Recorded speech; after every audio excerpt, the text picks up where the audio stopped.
وأرسل عليهم طيرا أبابيل আল্লাহু আকবার বলেন। বাইতুল্লাহ আল্লাহ রক্ষা করেছিলেন কি দ্বারা? জোরে বলেন না, আবাবিল পাখির দ্বারা না। এইটা আমাদের প্রচলিত একটা ভুল সমাজে চলছে। ও আরসালা আলাইহিম তয়রান, আপনারা সবাই জানেন পাখিকে আরবিতে তয়রুন বলা হয়। এই পাখির জমা হলো আবাবিল, পাখির জমা হলো আবাবিল। ইয়ানি আল্লাহ ঝাঁকে ঝাঁকে পাখি দ্বারা, কি পাখি দ্বারা? সবাই বলেন কি পাখি দ্বারা? ঝাঁকে ঝাঁকে পাখি দ্বারা। আবাবিল মানে পাখির নাম না, আবাবিল মানে হলো ঝাঁকে ঝাঁকে। আবাবিল মানে হলো ঝাঁকে ঝাঁকে। হ্যাঁ, যে কোনো তাফসীর পড়েন, আবাবিল মানে হলো ঝাঁকে ঝাঁকে পাখি। আমরা মনে মনে ভাবি আবাবিল বুঝি ওই পাখিগুলোর নাম। না, নাম আবাবিল পাখি থাকতে পারে, কিন্তু ওই পাখিগুলোর নাম আবাবিল না। আবাবিল মানে হলো পাখিদের ঝাঁক, পাখিদের ঝাঁক। এই ছোট ছোট ঝাঁকে ঝাঁকে পাখি আল্লাহ প্রেরণ করে বাইতুল্লাহকে রক্ষা করেছিলেন। এখন আপনি বিবেক দিয়ে বলেন, আল্লাহ যদি পাখির দ্বারা বাইতুল্লাহকে রক্ষা করতে পারেন, আবরাহা বাদশার হস্তি বাহিনী, বিশ্ব নবী মায়ার নবী মদিনাওয়ালা দুনিয়াতে ভূমিষ্ঠ হবার 50 দিন পূর্বে এ ঘটনা ঘটে। আবরাহা বাদশা এত শক্তিশালী হবার পরেও আল্লাহ ঝাঁকে ঝাঁকে পাখি, তাদের হাতে তো মনে সব এক একটা স্টেট গান ছিল না, AK-47, আর তাদের মনে হয় ওই পাখিদের সব ঝাঁকের যারা কমান্ডার ছিল ওরা সব এক একটা ট্যাঙ্কার নিয়ে এসেছিল নাকি? এবার হেলিকপ্টারে করে মনে হয় বোমা ফেলছিল। কি দ্বারা? জোরে বলেন কি দ্বারা? ছোট্ট ছোট্ট কাঁকর, মুসুরির দানার মতন। কি কাঁকর? হ্যাঁ, ওই ছোট্ট ছোট্ট। হ্যাঁ, ওমা রমাইতা ইদ রমাইতা ওয়ালাকিন্নাল্লাহ রমা। সব আল্লাহর খেলা, সব আল্লাহর খেলা, সব আল্লাহর খেলা। মানুষ যদি ভরসা বিশ্বাস রাখতো আল্লাহর গোলাম, ওই জন্য আল্লাহ বলে দিনকে মিটানোর ক্ষমতা তোমার নাই। হ্যাঁ, দিন ক্ষতিগ্রস্ত যদি হয় কাদের দ্বারাই হবে? আমাদের ভিতরে আমাদের গাদ্দারদের দ্বারাতেই হবে। কাদের দ্বারাই হবে বলেন? আমাদের ভিতরে আমাদের গাদ্দারদের দ্বারাতেই হবে। এর একটা নমুনা শুনে যান। হযরত বলেইছেন আগে, সারা পশ্চিমবঙ্গে রাজ্য জামিয়াতুল আইম্মা ওয়াল উলামা ইমামদের পরিচালিত একটা বিশ্বস্ত সংগঠনের নাম।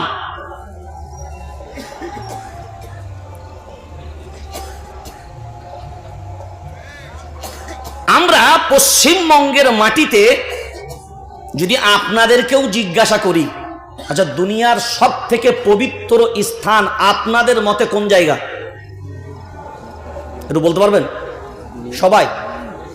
দুনিয়ায় সব থেকে পবিত্র স্থানগুলির নাম কি?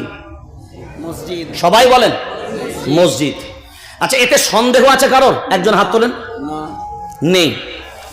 এখন আপনারা বিবেক দিয়ে, নিজের দিমাগটাকে ঠান্ডা রেখে নিজের বিবেক দিয়ে বলেন যে বর্তমান সময়ে মসজিদের মেম্বার যেটা হকের জন্য সর্বপ্রথম নাম্বার 1, এই মসজিদের মেম্বার গুলোতে কি হক বলার অনুমতি পারমিশন আছে? কথা বলেন। ইমামরা হক বলতে পারে? কথা বলেন না কেন? দ্বিতীয় স্তর হলো জলসার স্টেজ, মাদ্রাসার জলসা। আমি তো অধিকাংশ জায়গায় আমি যেখানেই যাচ্ছি স্টেজে যাবার আগে একটা টিম আসে, হুজুর আমি বলুন বলুন খেজুর হুজুর বুঝতে পারছেন তো অবস্থা? মানে কি বলুন ভাই, খুলে বলুন না। হুজুর একটু বুঝে। আমরা বুঝেই তো 78 বছর শেষ করলাম। বুঝেই তো কথা বলেন না কেন?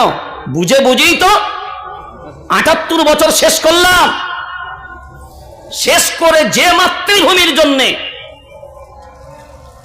পূর্বপুরুষরাও যেভাবে কোরবানি বিসর্জন দিয়েছে, আমরাও আমাদের আত্মত্যাগ দীর্ঘদিন দেওয়ার পরেও পেলাম কি এনআরসির মতন উপঢৌকন, পেলাম কি মসজিদগুলোর উপরে বুলডোজার, পেলাম কি মাদ্রাসার জঙ্গির লাকাব, পেলাম কি মসজিদগুলোর উপরে বুলডোজার, মাদ্রাসার উপরে বুলডোজার, পেলাম কি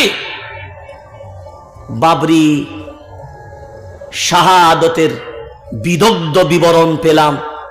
আবার বর্তমান সময়ে এক শ্রেণীর গদি মিডিয়া যারা বলে হুজুর বাবরির আলোচনা আর কেন আনেন, আমরা এই আলোচনা যদি বন্ধ করে দিই, আগামী পরের জেনারেশন ভারতবর্ষে বাবরির মতন একটা আল্লাহর ঘর ছিল, আমাদের পরের জেনারেশন আর জানতেই পারবে না।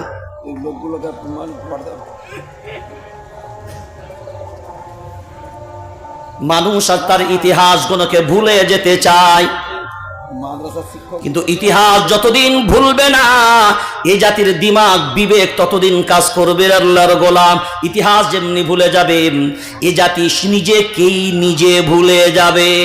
ওই জন্যই আমরা দ্ব্যর্থহীন কণ্ঠে বলেছি, একটা কথা শুনে রেখে দেন, মাটি খনন করে করে আজকে হিন্দু মুসলমান খ্রিস্টান জৈন ইসাই এগুলো নির্ণয় করার প্রয়োজন নেই।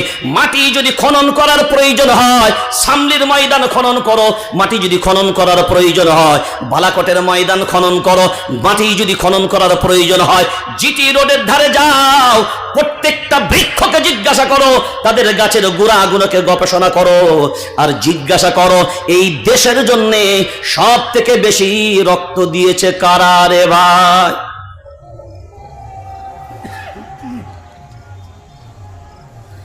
আজকে ভারতবর্ষের বহুজন দেওবন্দ দারুল উলুম পর্যন্ত খনন করা দরকার। যখন দারুল উলুম ব্রিটিশ বিরোধী আন্দোলনের জন্য প্রতিষ্ঠিত হয়েছিল, যখন দারুল উলুম থেকে ব্রিটিশ বিরোধী আন্দোলনের ছাত্ররা যখন সংগ্রাম করত, তখন খনন করার প্রয়োজন হয়নি না?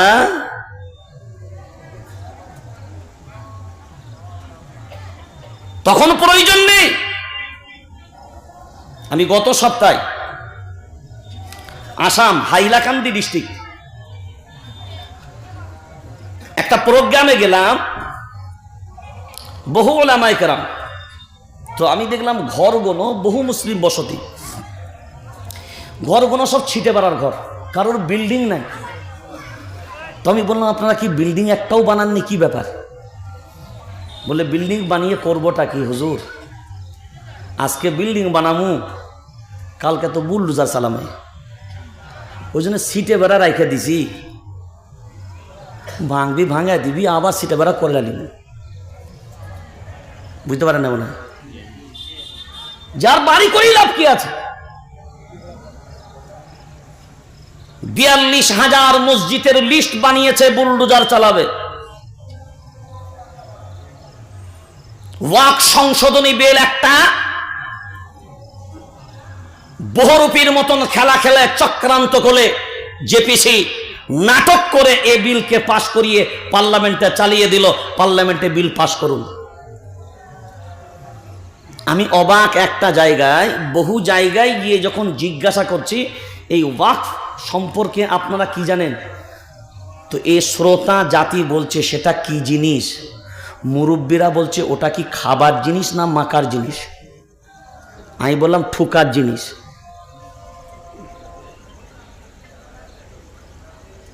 সব একের পর এক চলে যাচ্ছে, এখনো পর্যন্ত এই জাতির ভিতরে গোল টুপি, লম্বা টুপি, তবলিগ, ফুরফুরা, দেওবন্দি, বেরেলি, হানফি, শাফি, মালিকি, হাম্বলি, কাদরিয়া, চিশতিয়া, নকশবন্দিয়া, মুজাদ্দিদিয়া, মুতাজিলা, খাওয়ারিজ, নাজ্জারিয়া, জাবারিয়া, মুসাব্বিয়া, নাজিয়া, জামাত ইসলাম, আহলে হাদিস, আজানগাছি, পিয়ারডাঙ্গা, চরমুনাই, হাটহাজারি, অমুক তমুক, পিলা পাগড়ি, লাল পাগড়ি, কালো পাগড়ি, হলুদ পাগড়ি, সাদা পাগড়ি, এ দল সে দল, এ পার্টি সে পার্টি, শীতল পার্টি, মাদুর পার্টি, চাটাই পার্টি।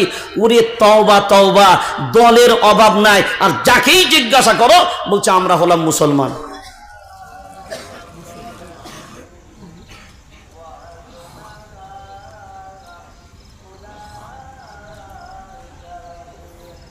তোরাও চালা আমরাও চালা। খুব যদি বিবেক দিয়ে ভাবনা চিন্তা করে দেখি আল্লাহর গোলাম, কোরআনুল কারীম সূরার নাম সূরা আনফাল, 10 নম্বর পারা, 2 নম্বর সাফার 1 নম্বর আয়াত।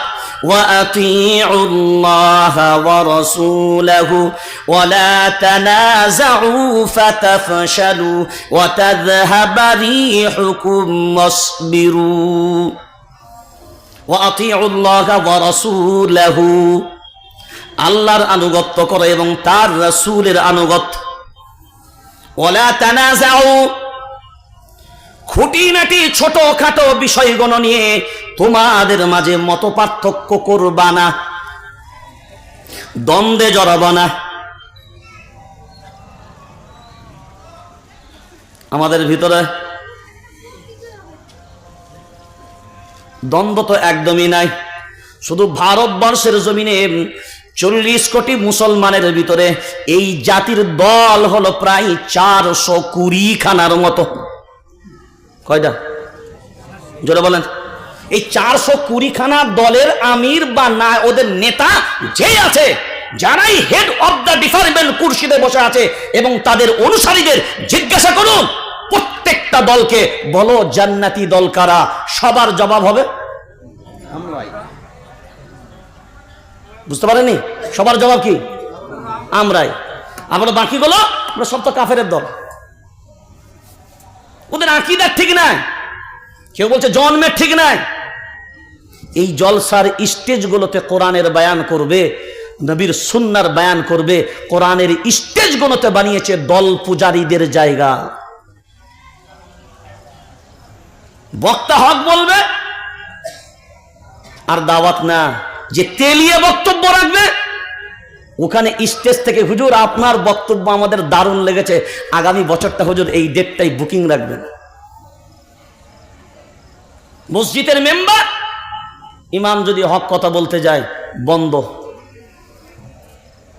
ওয়ালা তানাযাউ ফাতাফশালু ওয়া তাযহাবা রিহুকুম, খুঁটিনাটি বিষয়গুলোই যদি ঝামেলায় জড়াও, মত পার্থক্য যদি করে নাও, সাহস হারিয়ে ফেলবে, দুর্বল হয়ে পড়বে। যার নির্যাস হলো এইটা, নিজেদের ভিতরে দলাদলি করে সাহস হারাবে, দুর্বল হবে, সহজেই তোমরা পরাজিত হবে।